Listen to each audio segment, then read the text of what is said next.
Hey, everybody. Welcome back to Echoes of Us, Episode 3. I'm Marata Odaya. And I'm Sarah May. You know, our podcast is all about those in the community who inspire us and the culture that shapes us. And today we have a very special guest, in person at that. We have Zul Manzi. Yeah. The founder of Z Master Productions. Welcome to the show. How you feeling? I'm doing great. Thank you for having me, Rita and Sarah. I'm excited to be the first in-person guest of Echoes of Us.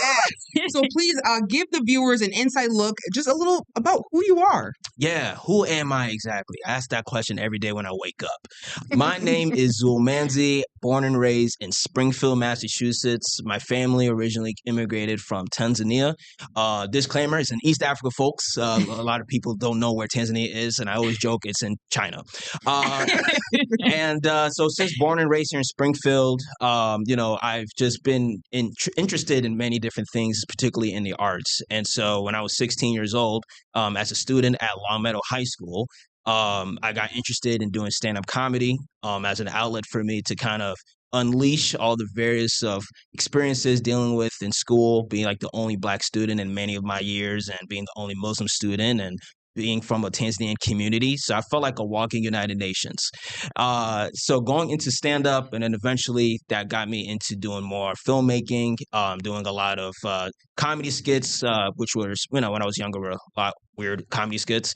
But going to stand-up, that allowed me to transition into animation and decided to create my own animation series titled The Matumbalas. Okay, that's a perfect segue because we want to show you a little bit, a sneak peek of the trailer of Matumbalas. So take a look, guys. So in Tanzania, you guys just eat fish? You guys don't have buffalo wings? I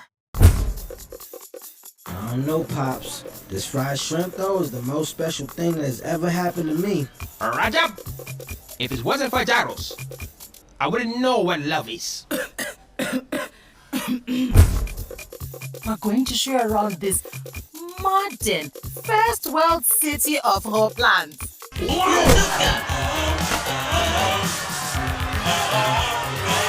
Well, good luck with that. I love it. Congratulations. I mean, I have so many questions, but how did you get this idea? I mean, it's comedy, it's family friendly. Can you give us a little insight? Absolutely. So when I was a kid, I've always enjoyed animation. So when I was like in elementary school, I used to make cartoons on Microsoft Windows Paint and Windows Movie Maker, and figuring out if I make my transition slides from instead of 1 second to like 0.38 milliseconds, I can make some animations. And so, going into doing stand-up, as I mentioned earlier, I always felt like, into adulthood, we should always keep a piece of childhood in us, to always kind of keep a sense of curiosity. And when I was doing stand-up, comedians, kept telling me, hey, Zul, if you keep, doing this type of material about your upbringing, about your Tanzanian community, about your family, you never know, one day it could be a sitcom. Mm-hmm. And so I've always felt like I've been a self-sufficient individual. So I didn't want to wait for an executive or an agent or a network to anoint me and say, you know what, we're going to make you a star and we're going to turn your material into a sitcom and then we're going to own all your rights. I wanted to take power and matters into my own hands and decided to learn Adobe animation on YouTube. And I just was going with the flow and was working on the first episode of the Matumbalas. But at the time, I didn't have a title. It was just me working backwards, really. And then, this little thing called the pandemic happened.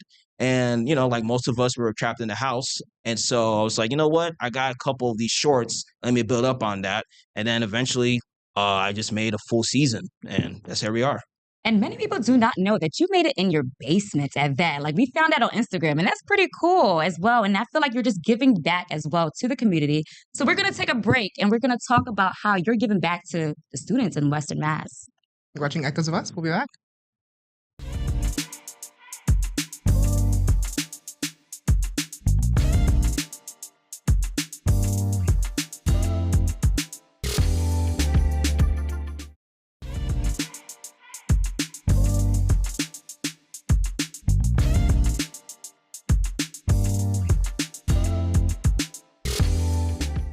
Welcome back to Echoes of Us, everyone. We are with Zul Manzi, filmmaker, all the things. He has a show, a season 3 about to come out. Mhm. Thank you for being here. Let's get right into how you got Matumbalas on 3 platforms. That's pretty impressive. Mhm. Congratulations to you. And can you share what platforms and how you got that?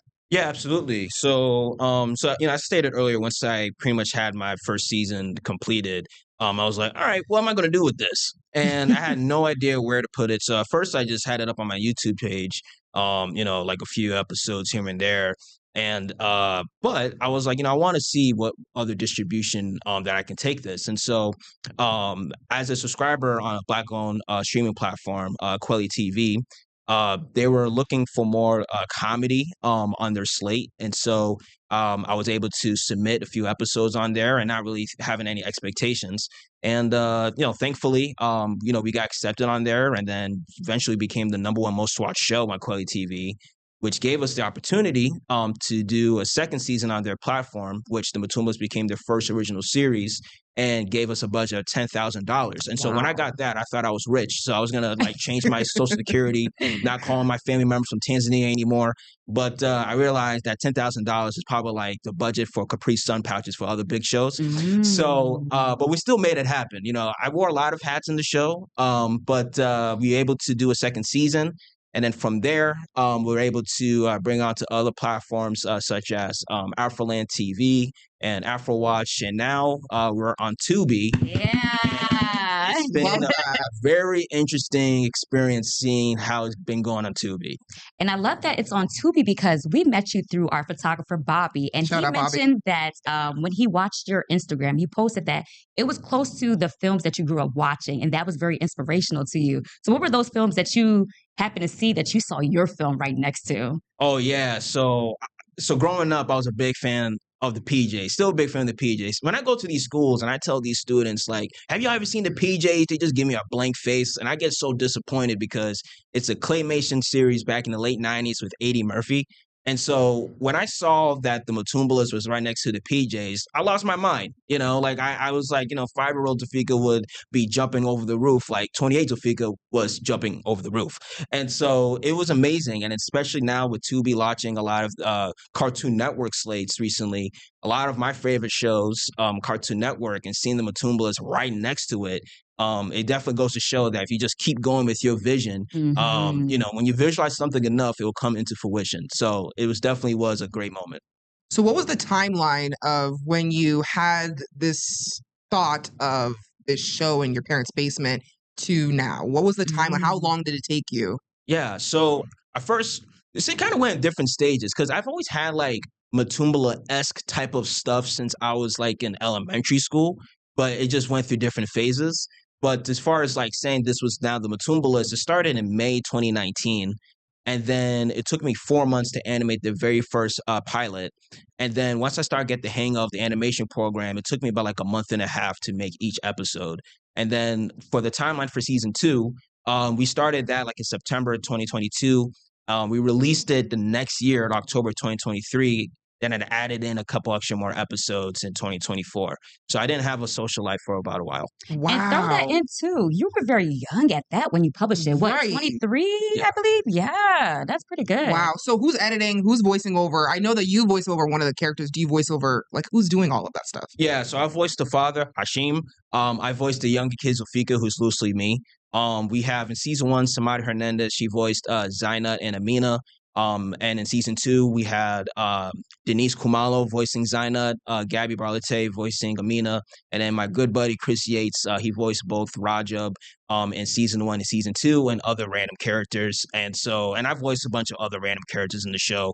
It's just me doing different impersonating of my family and people from Springfield. Let's hear something right now.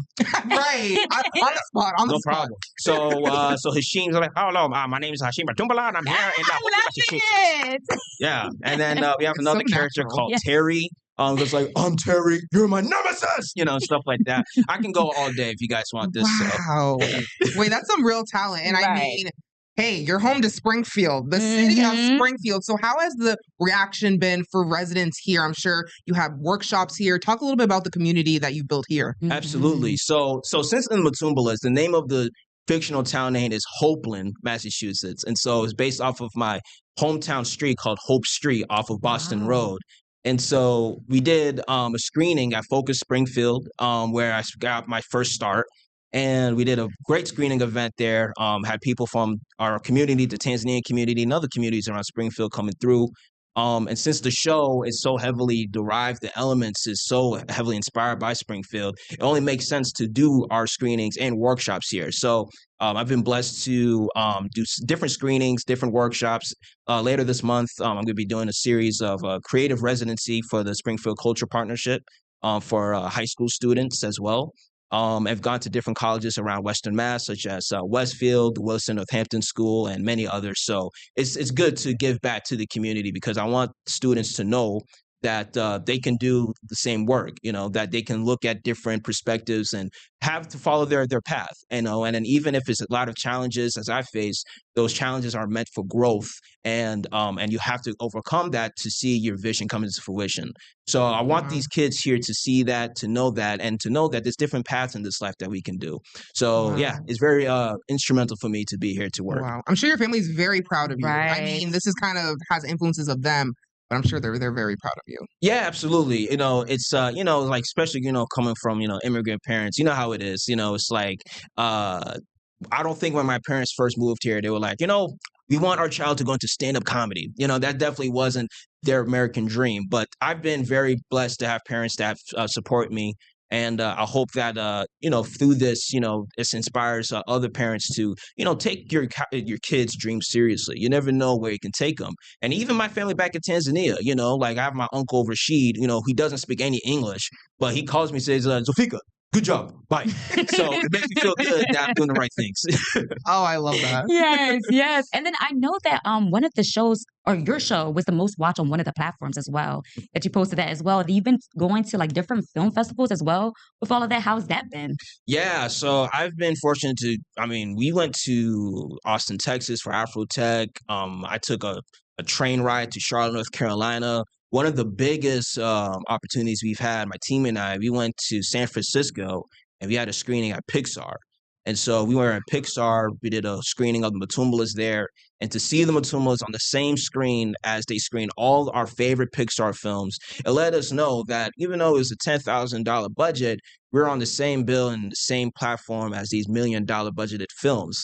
And so it goes to show that, our worth is impeccable. It doesn't, you can't look yourself less than. We're in the same room and in the same spaces as Toy Story and all these great films. So being there at Pixar was a life-changing experience. And, and we're excited to continue to do more screenings around the country. All right. Well, thank you so much for sharing that. We're going to take a quick break. And then when we come back, we're going to find out what's next for you. What's next for Zool? You're watching Echoes of Us. We'll be right back.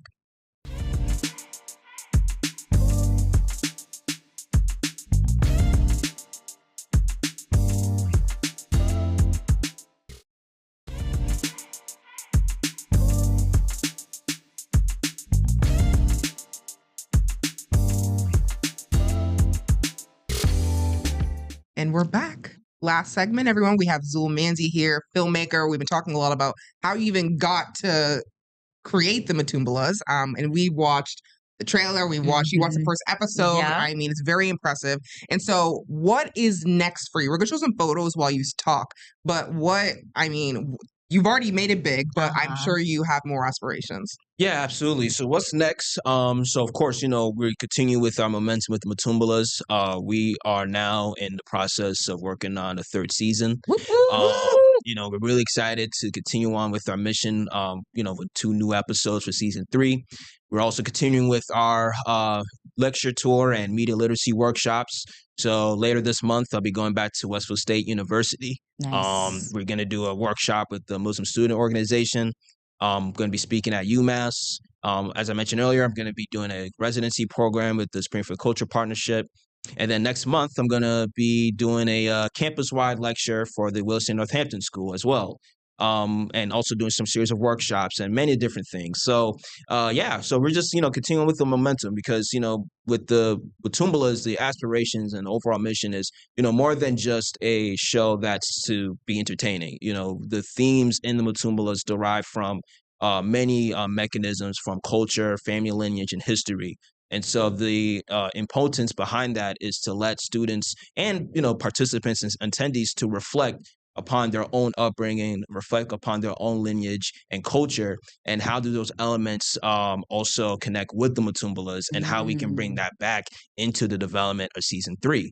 So everything is a connected web. So that's where we're on right now. That's our mission. And just continue to make the train going. And I know we have like a lot of people who are watching and want to be just like you. So what is some advice you give to others who are wanting to be that filmmaker? What are some things that you probably tell at the workshops that you wish you would have known before that you know now? Yeah, I would say learn the business, please. I made many mistakes as anybody because, just as going into this particular endeavor, being the first one in my family to really like go into filmmaking in this particular juncture. And so, over the years made many mistakes and learning about, rights and agents and, being robbed many times. But those are the situations that help you grow and makes you learn more about how to navigate not just the business but life in general, just how you handle challenges and how do you handle things like such as delays. Because even with the 2B release, we're planning this for 2 years. A lot of people don't know that it took us 2 years to get on 2B. And for some of us, and including myself, it's like, when is going to happen? When is going to happen? And then when it finally happened in February, it happened the right moment in the right time. So it's just trusting God's time and just taking it step by step. And I say, don't be like me, kids, be yourself. And we were talking about this offline, but you were mentioning that you actually moved to New York. So do you think that New York has opened more opportunities for you and in your films and anything that you've done over there that's been pretty cool as well? Yeah, I would say moving to New York, I realized very quickly that I needed to be an adult because you have to navigate things on your own and everybody's in their own mission. And so I definitely realized that going to New York, I've been fortunate to meet like-minded individuals, especially like in going into season 2. A lot of our new cast members were people that we met in New York.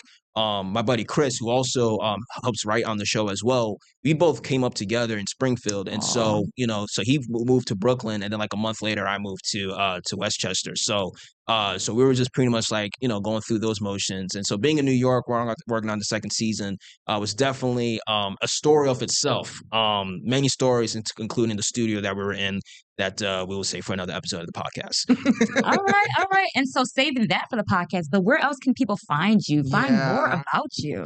Yeah, I say just follow the Matumbalas all over social media platforms, at the Matumbalas, everywhere. We are in every different platform that you guys can find us. So just keep following the Matumbalas, follow our journey. And we got more exciting things coming up.